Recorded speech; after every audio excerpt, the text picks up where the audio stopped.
Ang susunod na programa ay rated PG. Ito ay nangangailangan ng patnubay at gabay ng magulang para sa mga batang manunood.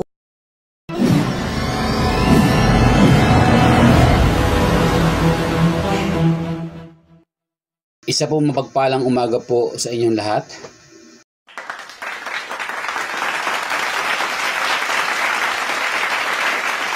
Ngayon po ay October 20 at kahapon po ay tuloy na pong nag-start na o nag-umpisa na po ang campaign period.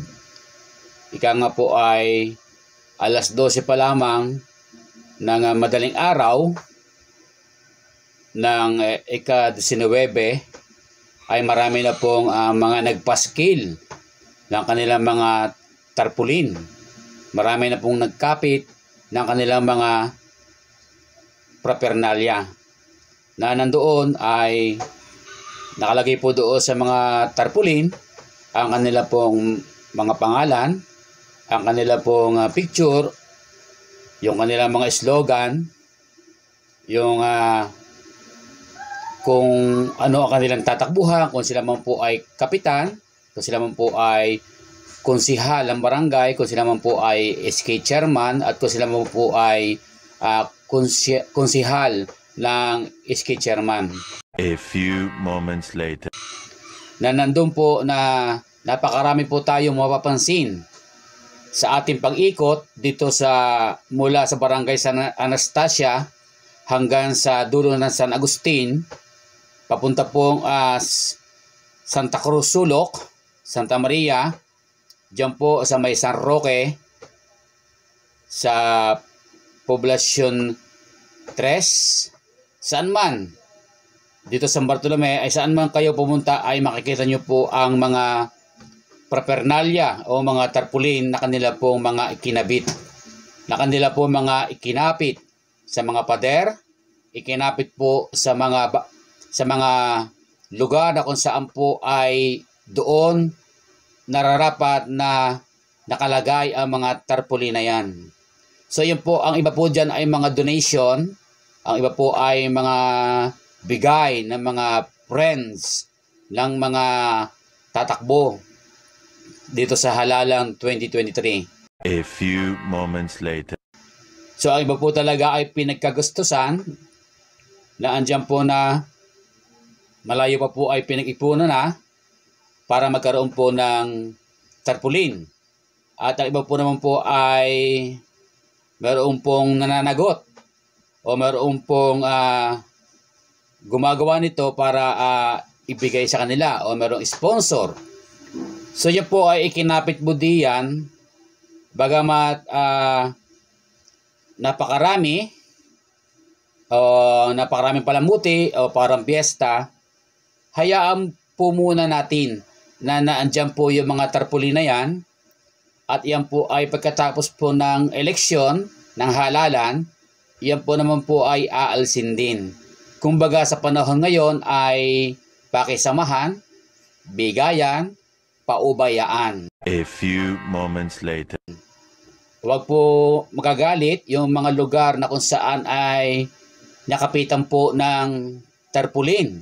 Dahil marami po kung napapansin, marami po akong napagmasdan, marami po nakikita na kapag may tarpaulin nakakapit sa lugar na yon, lalo na kalaban niya, lalo na hindi niya kapanalig, lalo na ika nga'y may samaan ng loob, ay galit na galit at pilit na aalisin. Oh no! Wag pong ganon. Dahil yan po ay maka-eleksyon, yan po ay tatanggalin na rin. Kung kayo man po ay inis, kung kayo man po ay galit doon sa taong yon, ang mas maganda po ay puntahan nyo ng personal. Puntahan po ninyo, sadyain nyo po sa bahay, o samang kayo magpangita, kayo po ay mag-usap ng maayos, ng matiwasay. Hindi po doon sa mga bagay na kanyang ikinapit o sa tarpaulin niya, kayo magagalit.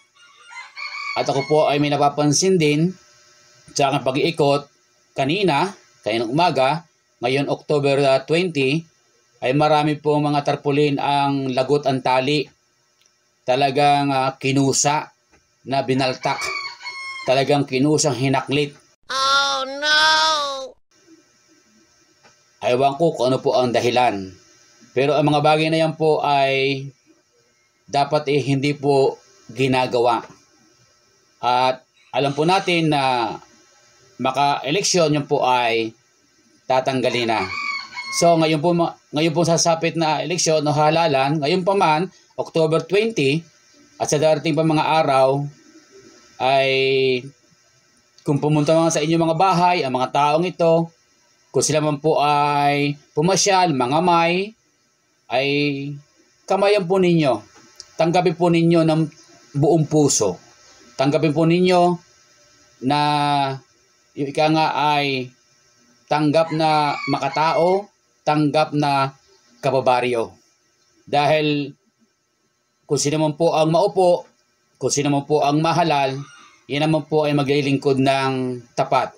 Yan po ay maglilingkod sa barangay ng buong puso.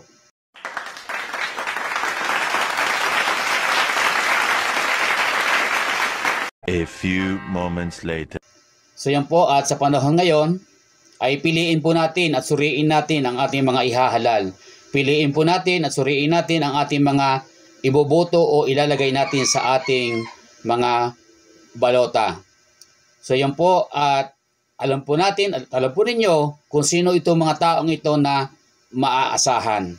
Maaasahan at maglilingkod ng buong katapatan, buong puso sa mamamayan o sa kanyang mga kabarangay. So yan po, at magandang umaga po sa inyong lahat. Ito po ang inyong kaibigan, kabayan, kabalikatan, Kuya Edgar Makata ng Santo Tomas City, Batangas.